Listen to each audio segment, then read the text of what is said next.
Buenos días, jóvenes. Vamos a tener entonces nuestra primera actividad del curso de desarrollo. Y como pues bien se pudieron dar cuenta en la guía que les mandé el día lunes, pues nos tocaría ver la primera parte de la guía, que era la actividad, si no estoy mal, cero.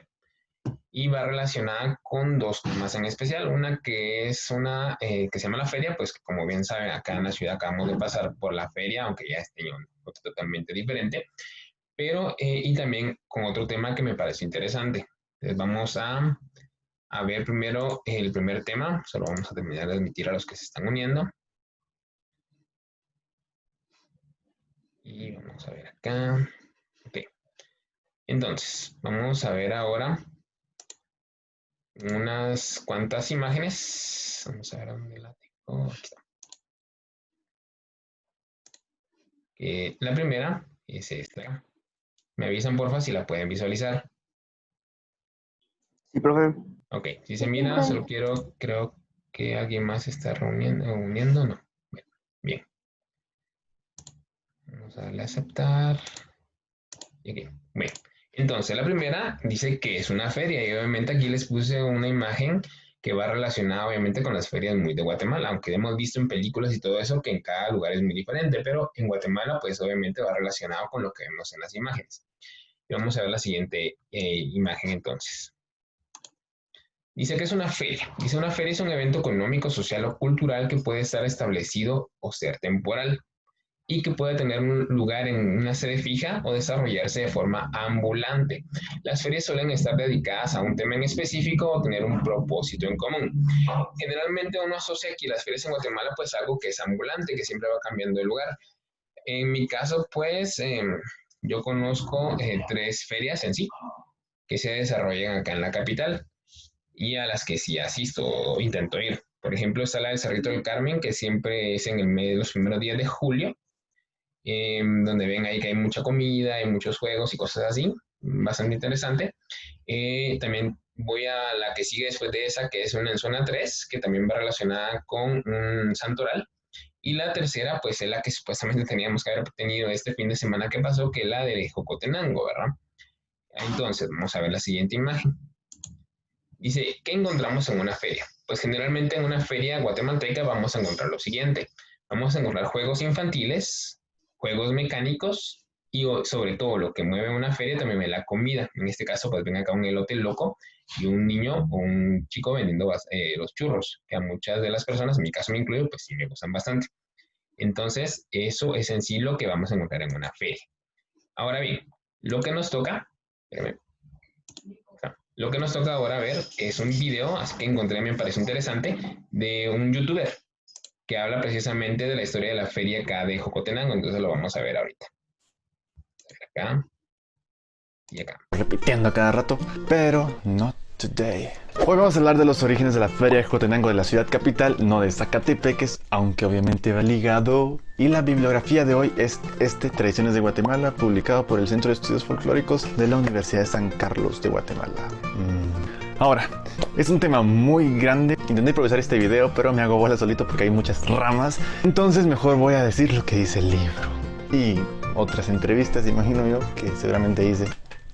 El pueblo de Jocotenango tiene sus orígenes en el Valle de Almolonga, Ciudad Vieja. Es la primera vez que escucho eso y el libro no profundiza más y mi asesor en historia de Ciudad Vieja está ocupado. Nadie tiene tiempo para mí. Qué estúpido. Se considera que fue una de las primeras poblaciones indígenas que se fundó posterior a la conquista. No se sabe la fecha exacta, pero se cree que fue entre 1527 y 1528. Nos saltamos a 1541 cuando esta ciudad se destruye por una inundación y en 1543 la ciudad se asienta en el Valle de Panchoy donde funciona por 230 años. El lugar donde se fundó Jocotenango había sido una de las 3 milpas fundadas en 1528 por Pedro de Alvarado. El pueblo estaba conformado por quichés y cachiqueles. La función de estos pueblos que estaban alrededor de la capital era la de abastecer a la ciudad de diversos productos agrícolas y artículos utilitarios. En caso de Jocotenango era de mano de obra, albañilería y manteca. Jocotenango adquirió prestigio por la calidad de obras concluidas, ya sea de edificios públicos, casas particulares, iglesias etc. Pero también los trataban de una forma muy asquerosa por ser indígenas. Alimentar y criar niños de españoles y criollos era una práctica obligatoria por decreto en 1570. Se dice que el pueblo fue caminando con la ciudad porque los acompañó en los diferentes traslados. Entonces, después de los terremotos de Santa Marta, volvieron a acompañar a la ciudad al Valle de la Ermita en 1777. No vamos a disfrazar la historia, los obligaron a trasladarse. Cabe recalcar que la ciudad no quedó totalmente destruida como para ameritar mudarse. Fue más una lucha de intereses entre el Estado, familias pudientes y la iglesia. El pueblo de Jocotenango no quedó destruido, de hecho no hubo mayor cosa porque sus casas eran de techos de paja, paredes de cañas con recubrimiento de fango. El 1 de enero de 1776 se publicó la orden de abandono de la ciudad. Necesitaban de estos pueblos por la mano de obra para la construcción de la nueva ciudad y abastecerla igual que siempre. Obviamente existió resistencia de parte de los jocotecos, de hecho fue uno de los pueblos más difíciles de trasladar. Miren, el traslado fue una cosa terrible, asquerosa y cruel para los indígenas. Se les desarraigó de sus lugares de origen, lo cual provocaba la huida de los mismos a los montes. Desertaban en el camino porque sabían que era lo que les esperaba en el Valle de la Ermita. Hacinamiento, trabajo forzado. Los españoles argumentaban que si se les daba tierra para cultivar a los jocotecos, estos se iban a distraer de la construcción, entonces no se las daban. No tenían tierras, no tenían ingresos y aún así se les obligaba a pagar impuestos. Obligaban a los niños a trabajar. Y son cosas que aún se miran en Guatemala. Esto solo es un pincelazo de la historia del traslado de este pueblo. Vamos a tratarlo más a fondo en otro video. Entonces nos vamos a pasar a la parte de la iglesia. Hablé más de Zacatepeques, pero ahorita vamos a hablar de la ciudad. El templo de Jocotenango, ya sea el de Zacatepeques y el de la capital, es la parroquia de Nuestra Señora de la Asunción. La imagen representa la asunción de la Virgen María al cielo después de morir. Y la feria patronal de esta imagen es el 15 de agosto. La iglesia de Zacatepeques, que probablemente es del siglo XVI, sigue en pie. En la capital, no. Cuando fue el traslado se hizo una iglesia provisional que se construyó en 1777 y para 1788 ya estaba en ruinas. Eran de materiales perecederos. Entonces se construyó otra iglesia provisional que sucumbió. Hasta en 1794 se ordenó la elaboración de planos para iniciar la edificación de una iglesia formal. Se inició la construcción pero después quedó abandonada. Se reanudaron los trabajos en 1797, se redujeron las medidas para bajar el costo de construcción y se termina en 1813. 69 años después, en 1879, la iglesia es dinamitada durante el gobierno de Justo Rufino Barrios para construir una avenida que llevaría al hipódromo. Este tipo le tenía un odio a la iglesia. ¿Saber qué le hicieron? En ese mismo año se suprime el municipio y se anexa a la ciudad capital. Por eso aquí es Barrio Jocotenango y en Zacatepeques sigue siendo un municipio. Aparentemente el templo era de una sola nave, cubierto de teja a dos aguas y el acceso al conjunto era por un portón con arco rebajado, por lo que se atravesaba el cementerio para poder llegar a la iglesia. El barrio Jocotenango estuvo sin iglesia por 58 años hasta que en 1937 se inicia la construcción del nuevo templo y se concluye en 1943. Para mí la iglesia es bonita, pero no es tan vistosa. Lo que sí me gusta es lo que tiene adentro. La imagen de la Virgen es hermosísima. Barroca del siglo XVII tal vez. La patrona de la ciudad, coronada por Juan Pablo II en 1983. Sí, 83. Algo que no estoy seguro es las estrategias que se usaron para trasladar a los indígenas por voluntad propia. Era agarrar las imágenes y campanas de una iglesia y llevárselas. Las imágenes de Jocotenango se trasladaron en 1790 por el sacerdote José Gaya. Juan Gaya Gaya Goya. Misma persona, diferente forma de escribirlo en diferentes documentos. Entonces no sé si esta imagen es la que estaba en la antigua iglesia. No puedo afirmarlo, pero tampoco negarlo. Pero está linda. Y este es el video. La verdad lo siento un poco regado. Normalmente agarro un monumento o acontecimiento histórico y lo explico. No sé qué pasó ahorita, pero espero que se entienda. Por lo menos hayan aprendido algo. Por lo menos yo aprendí bastante. Fun facts. Ambas iglesias estuvieron bendecidas por personajes cuestionables en la historia. La de 1813 estuvo bendecida por el arzobispo Casaus y Torres. Y la de 1943 fue bendecida por Mariano Rosell y Arellano, personaje que ayudó a sembrar pánico durante los 10 años de primavera de Guatemala y que finalmente ayudó a derrocar a Jacobo Arbenz Guzmán, el soldado del pueblo. Qué feo que te recuerden por algo malo que hiciste, por eso traten de hacer siempre el bien. Yo también he hecho unas cosas muy malas que me arrepiento, pero yo ahorita ya no lo puedo cambiar. Síganme en Instagram, ahí es donde tengo más conversaciones, más movimiento. De hecho, publicaba unas cositas, me parece interesante que mucha gente de Zacatepec no sabía que aquí había otro Jocotenango, otra ciudad vieja, y viceversa, capitalinos que ni siquiera saben de dónde viene la feria de Jocotenango, ni saben qué es eso. No es por ofender, yo nací y crecí en la capital, aquí me mantengo. Solo digo que muchos edificios, el tránsito, el estrés, hace que no prestes atención en donde estás viviendo, no te cuestiones nada. Pero es importante, es bonito y es cultura. A mí la verdad me da ganas ahorita de ir a conocer la feria de Jocotenango de Zacatepeques. A ver cómo es el ambiente. Tampoco es que nunca haya ido a una feria en otro departamento, pero pues yo pienso que es diferente. Igual quiero conocer. No soy el Guatemalan fresa capitalino. Guatemalan esa marita donde saca tantas palabras. Y la de Antigua también quiero conocer. Es la antigua Guatemala y nunca he ido, ni siquiera sé dónde la hacen. Qué vergüenza. Ah, la baby, no conozco la feria de patronal de Antigua. O sea, no he ido. Ahora lo que me gusta de la feria de aquí de Guate es que tal vez sea la más ordenada de todo el país. En un fin de semana suben las cosas, pasa la semana, pasa la fiesta y después a la semana ya no está. Interesantemente, aunque es la feria de la capital y se llena todo el tránsito, hay un montón de gente así, personas que dicen, ay, las ferias son de Muco. No es la más grande del país, siento yo, mi impresión. Para mí la más grande y escandalosa es Xelafer, la de Quetzaltenango, para los que no conocen. Si les contara mi experiencia. Se pone turbio ahí. De hecho fue en el Xelafer del 2017, creo que fue, que me reconocieron por los videos. Y yo estaba así, sí, soy Guateapata. Fue lindo. Entonces síganme en Facebook, YouTube e Instagram. Tal vez hacemos una convivencia para aprovechar la feria de Jocotenango. Yo aquí en la capital nos... Bueno, entonces si se dan cuenta, pues él siento que explica de una manera bastante fácil y sencilla el origen de esta feria y también cómo se vive actualmente, en cierto modo.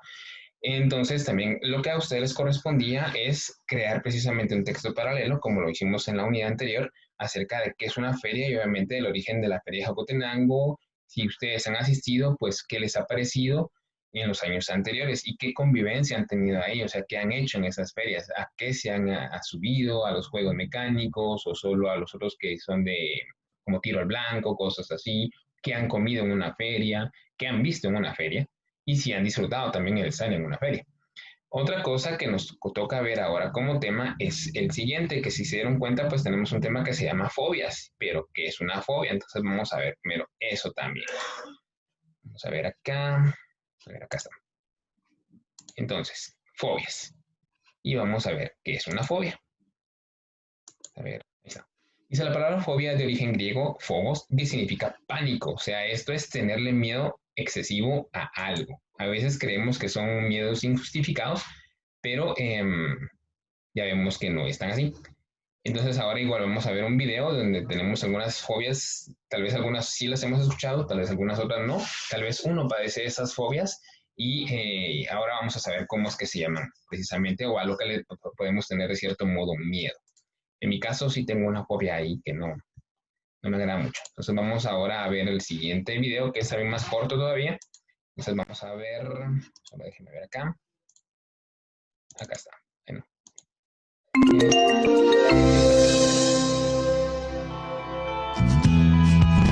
Una fobia es una clase de trastorno de la ansiedad que se manifiesta como un temor muy fuerte e irracional ante algo que en realidad representa escaso o ningún peligro real. La definición de fobia puede ser un miedo persistente e irracional de un objeto específico, actividad o situación que conduce a un deseo de evitarlo. Los tipos de fobia se clasifican según el objeto, circunstancia, experiencia temida, de forma que cada una que existe tiene su nombre.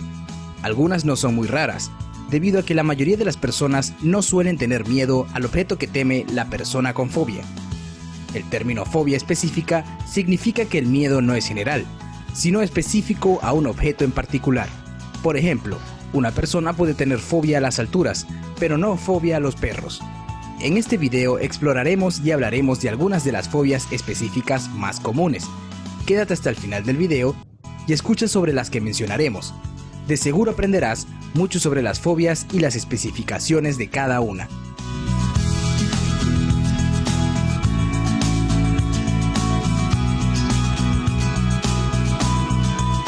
Glosofobia. La glosofobia es el miedo a hablar en público y es muy común. Se cree que la gente teme más hablar en público que a la propia muerte. Puede manifestarse en la infancia y se estima que hasta el 75% de las personas tienen este miedo en cierto grado. Aracnofobia. La aracnofobia es un tipo muy común de miedo. Se cree que esta fobia afecta a las mujeres más que a los hombres. La visión de una araña puede desencadenar una respuesta de miedo, pero en algunos casos simplemente una imagen de un arácnido o el pensamiento de una araña puede conducir a sentimientos de temor abrumador y pánico. Fobia a la sangre o hematofobia. Muchas personas padecen de este tipo de miedos, relacionados con los inyectables, las heridas, extracciones de sangre, etc.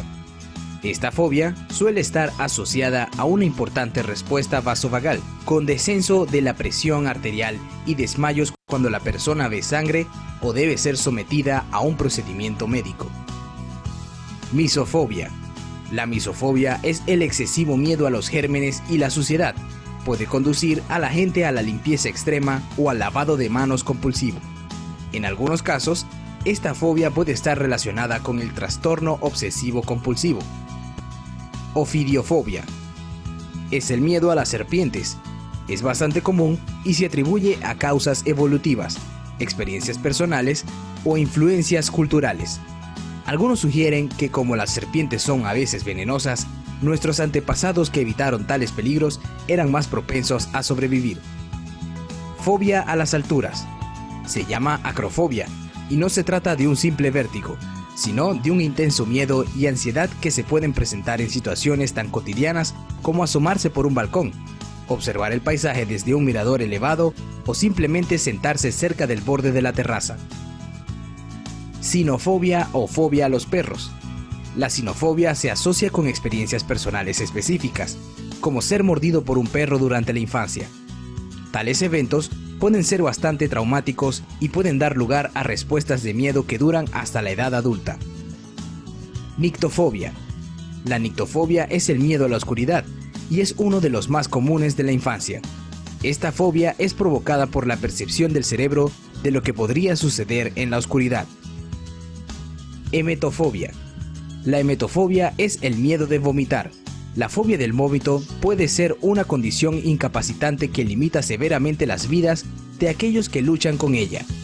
Esta fobia específica también puede incluir subcategorías de lo que causa la ansiedad, incluyendo el miedo a vomitar en público, miedo a ver vómito, a ver la acción de vomitar o el miedo de tener náuseas. Atelofobia. La atelofobia es el temor de no hacer algo bien o el miedo de no ser lo suficientemente bueno. En pocas palabras, es un miedo a la imperfección. Las personas que sufren de ese trastorno psicológico pueden estar a menudo deprimidas cuando sus expectativas percibidas no coinciden con la realidad. Filofobia. La filofobia es el miedo a enamorarse o el apego emocional. Se desarrolla generalmente cuando una persona ha enfrentado cualquier agitación emocional relacionada con el amor en el pasado. Afecta la calidad de vida y aleja a las personas del compromiso. El peor aspecto del miedo a estar enamorado es que mantiene a la persona en la soledad. Claustrofobia. Sin duda la claustrofobia se trata de una de las fobias más conocidas. Quienes la padecen sienten terror cuando se encuentran en espacios cerrados, como un ascensor, el metro o un túnel. Se calcula que entre un 2% y un 5% de la población del mundo sufre esta fobia. Aerofobia. Las personas con aerofobia no pueden ni siquiera pensar en un viaje en avión, sin que comiencen a presentar síntomas de ansiedad. Si por alguna circunstancia se ven obligados a volar, los temores y la ansiedad pueden comenzar a presentarse meses antes del viaje. Y para algunas personas, directamente es imposible realizar un viaje en avión, pues el miedo los paraliza por completo. Agorafobia. Al contrario de la claustrofobia, la agorafobia es el terror a permanecer en espacios abiertos. Las personas agorafóbicas salen poco de casa. pues no se sienten seguros fuera del hogar. Con frecuencia quienes sufren esta enfermedad sienten miedo en los lugares muy concurridos, como puede ser el campo o una plaza, o tienen miedo de quedarse solos y no recibir ayuda en caso de necesitarla. Brontofobia. Esta fobia está relacionada con los fenómenos naturales, como relámpagos, tormentas, vientos, precipicios o aguas profundas. En algunas personas, la brontofobia es tan marcada que no salen de casa ni para ir a trabajar si el pronóstico del tiempo no es el que esperaban. Es una afección que suele comenzar en la infancia y que puede tratarse con medicación y psicoterapia, al igual que las demás fobias. Estas son solo algunas de las fobias específicas que existen. Si te interesa leer más, sigue el link de la descripción de este video. Bueno, entonces ya vimos aquí algunas de las fobias más comunes y ahora voy a hacer yo la pregunta. A ver, Celeste, ¿anda por ahí? Sí, profe. A ver, ¿usted le tiene miedo a algo o tiene alguna fobia? Sí, ¿Podría compartirnos a qué? hablar en público. Ese creo que es una de las fobias que muchos tienen. O sea, como en el video decía, se manifiesta desde que estamos pequeños. O sea, cuando nos ponen a exponer, así como que mejor yo hago el cartel y yo hago otra cosa, pero yo no quiero hablar para nada. O sea, ya nos está generando una fobia. Y como experiencia les voy a compartir también que cuando yo estaba estudiando en la universidad, precisamente el curso de inglés, yo tenía una compañera. A mí sí me gustaba o sea, hablarlo, me gustaba escribirlo y todo eso, pero a mi compañera le daba pánico y terror hablar enfrente de todo el mundo. Hasta un momento en que ella teníamos que exponer algo en inglés, obviamente, en la clase, y ella se puso a llorar. O sea, tan así fue su miedo que se puso a llorar enfrente de la clase. Entonces, en ese momento, la maestra tuvo que detener la clase, la tuvo que sacar un momento y obviamente tuvo que esperar a que se calmara, ¿verdad? Pero era porque ella sí le tiene un pánico horrible a hablar enfrente de muchas personas. Vamos a ver ahora vamos a ver, Brittany, ¿tiene alguna fobia?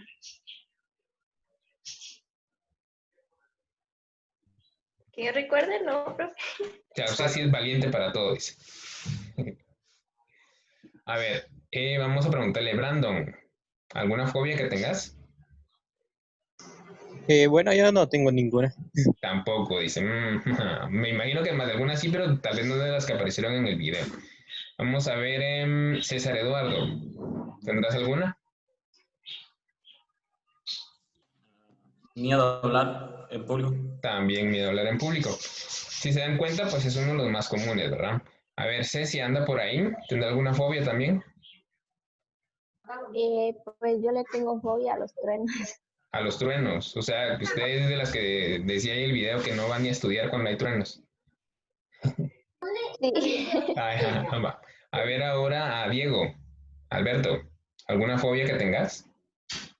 A las alturas y a los truenos también, profe. Me vas a decir a la electricidad.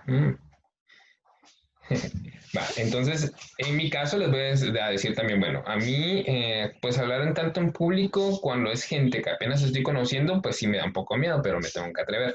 Ahora, cuando ya los conozco, pues ya ese miedo se desaparece. Yo lo que sí les tengo bastante pánico, o sea, tampoco es que cuando la miro literalmente estoy así que me da un ataque de nervios, es a las arañas, pero por una experiencia que también tuve cuando tenía como unos 11, 12 años más o menos, que andaba precisamente con mi familia viendo en Semana Santa una procesión ahí por el Cerrito del Carmen, y precisamente yo sentí que en el cuello me cayó algo, pero yo pensé que era una hoja o algo así. Pero cuando yo me puse la mano atrás en el cuello y lo agarré, y la tenía aquí en mi palma, y abrí la mano, vi que era una araña. En el momento yo la vi y vi que tenía las patitas blancas y negras, blancas y negras y blancas y negras. Yo me quedé paralizada en ese momento, porque dije, si me picó, si es venenosa, ¿qué hago? Y también por estar viendo unos documentales precisamente en esa época del Discovery Channel, que hablaba precisamente por eso cuando en la casa compran bananos o algo así, siempre hay que limpiarlos. ¿Por qué? Porque en los bananos, en las plantaciones bananeras, existe una araña que se llama la araña bananera y es bastante venenosa. Entonces, por haber visto eso, creo que también me quedó cierto trauma a eso. Bueno, entonces, ¿qué es lo que les toca a ustedes ahora? Pues lo que vieron de la feria, obviamente hacer un como texto paralelo acerca de qué es una feria, si he asistido a alguna, qué encuentro en ella, qué puedo hacer, etcétera, etcétera. Y con lo de las fobias, pues tal vez investigar un poco también a qué les puedo tener yo miedo o qué le puedo tener yo fobia a. Por ejemplo, a la hematofobia, que decía la sangre, a la misofobia, que es la limpieza, a la acrofobia, que era las alturas, etcétera, etcétera. Entonces, esto lo van a hacer ustedes siempre mandando, porfa, a el Classroom ahora. Todas las tareas se van a ir ahora y ya nada va a ser por correo, ya nada va a ser por WhatsApp, sino por el Classroom nada más para tener un poco más de control. Entonces, eso sería lo que vamos a ver el día de hoy. El día viernes vamos a seguir trabajando igual lo de desarrollo, pero vamos a ver lo del libro. Entonces, eso estaríamos por el día de hoy. Igual si tienen alguna duda o pregunta, me la hacen saber por WhatsApp. No hay pena, porque creo que ahorita ya a las 8:30 ustedes tienen ya un curso diferente. Entonces, ahí estaríamos por el día de hoy. Igual en un rato espero subirles el video a YouTube y pasarles el enlace para que puedan ver nuevamente lo de las fobias, que creo que es donde queda un poco más de duda de cómo se llamaban o miedo a qué es. Entonces ahí estaríamos por el día de hoy. ¿Les parece? Sí, profe. Bueno, entonces damos por terminada la actividad del día de hoy y espero igual sus actividades. Nos vemos ustedes. Bye. Adiós, profe. Adiós. No, profe. Adiós, adiós. Feliz día. Adiós, Bye, adiós. Naco. See you. Adiós, profe. Adiós, profe. Adiós.